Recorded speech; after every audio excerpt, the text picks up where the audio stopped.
Kegiatan Pasca Hani, kampanye pagelaran seni sekaligus pencanangan kelurahan bersih dari narkoba bersinar yang digelar Badan Narkotika Nasional BNN Kota Gorontalo berlangsung di Ballroom Magna Hotel. Upaya penanggulangan narkoba harus dilakukan secara holistik, baik dengan hard power melalui pemberantasan dan soft power melalui pencegahan, pemberdayaan masyarakat, dan rehabilitasi, serta smart power melalui pengembangan IT.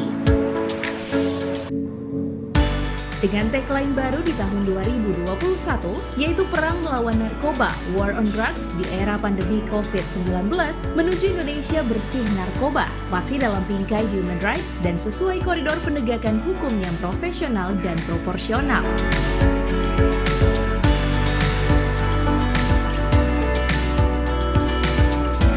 Pandemi COVID-19 yang masih melanda saat ini tidak menyurutkan optimisme dan mempertahankan momentum dalam upaya perang melawan narkoba.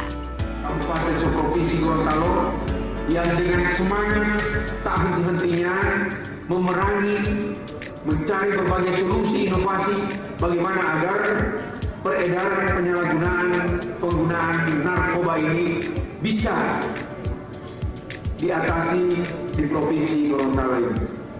Dan Kota Gorontalo sebagai pusat pemerintahan, pusat aktivitas masyarakat, pusat ekonomi, pusat keramaian, jadi menjadi epicentrum peredaran narkotika. Walaupun narkoba itu masuk dari pintu-pintu yang Kota Gorontalo ini, ada satu pintu di Kota Gorontalo ini yang dari luar Provinsi Gorontalo bisa masuk. Ya, kebetulan yang akan dicanangkan kelurahannya pada hari ini, Kelurahan Talumoro. Kelurahan Talumoro itu ada pelabuhan. Jadi pintu masuk pelabuhan itu. Dan Leato Selatan atau Leato Utara ya, penyeberangan. Leato Utara. Itu ada pelabuhan penyeberangan juga.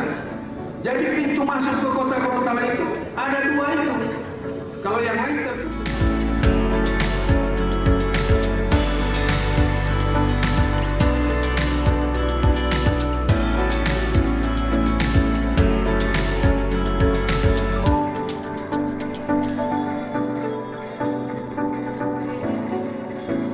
Tim Liputan Advertorial Mimosa TV.